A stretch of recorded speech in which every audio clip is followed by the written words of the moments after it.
Transform your weaknesses into your strengths.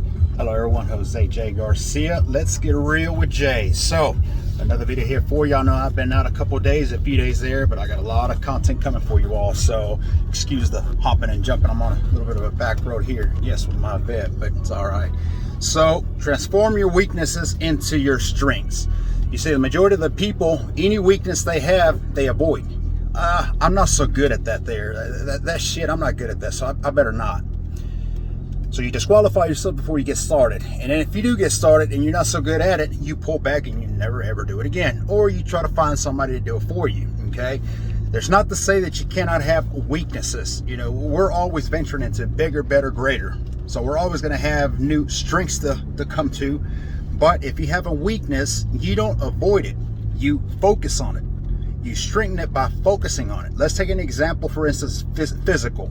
If I was working out and my biceps were weaker, let's say my right arm is weaker than my left, then I wouldn't say, oh, that one is weaker, I better leave it alone. No, hell no. You work it out harder to make it catch up with the left arm. Well, in the same way in life, you know, for some of you, and I'm calling you more so sales agents, some of you say, well, I'm not so good at the acquisition side. Well, I'm not so good at bringing it into the funnel. Well, I'm not so good at making the actual sale. Well, whose fault is that? It is all your fault. But here's the reality is that if you know what you're not good at, then you know what to work on. It is that simple. If I know I'm not so good at making the actual sale, well, hell, I better work on that so that I can make it the actual sale. If I'm not so good at being a speaker, maybe I'm a little shy, maybe I'm a bit of an introvert, I don't really like to speak out loud, then you better start talking out loud everywhere you go. Work on it. Practice, practice, practice makes better. I don't believe in practice making anything perfect, no such thing, but it does make you better and better, and you never stop. You always keep thriving to become even better than that. A lot of people, that's another issue, is you get content. I'm good enough for something. Okay, I'm good enough for this, that'll work, which means that you don't work on that craft anymore. You just kind of keep rolling with it. That'll work. I'll keep doing that over and over. And again, for some of you sales agents, let me make an example. If you're trying to make a sale and a buyer doesn't come through, they came by, they saw your product, your service, whatever it may be, and yeah, not so much, and they went left off. The majority of the sales agents, the majority of the people, well, I guess I'll move on to my next one, right? I guess they were not that interested, and they move on. And they move on, and they keep doing it over and over. That's called repeating the same mistake over and over again, okay? So what you have to do in something like that is find out what the issue is so that you can strengthen it.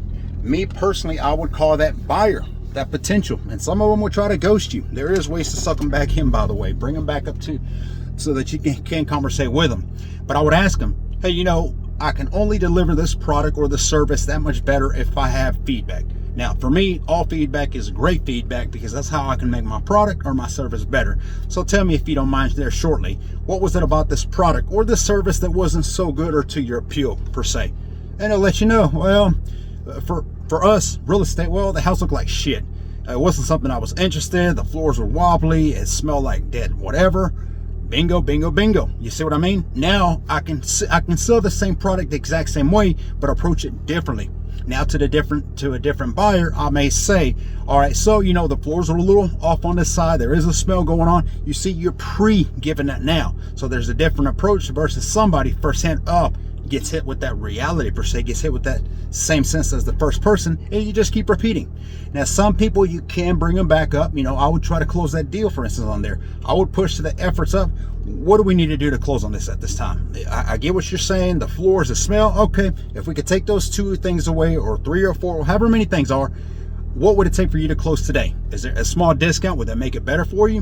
What if we could do this quicker? What if this, because that you say you pursue, okay? But whatever weakness you have to work on repeatedly, and always ask questions. Never think you're too good. Yeah, never think you're too good. That's the number one thing, is when people try to settle and argue. That's the worst thing. When somebody's calling you out on this wasn't so good at that, and you're still on that defense mode, wrong-o. That ain't the way to go. So hope this video helps you out. Strengthen your weaknesses. Work on them. Practice, practice, practice. Stay tuned for more videos on this. Be sure to hit the like and subscribe button. Drop me some comments. I want to see what y'all think about this feed here I'm giving out. Drop some comments on some of the stuff you want me to talk about. I got a lot more content coming. I do stay busy between all my social media, but I stay active, and I will be back. See you next time.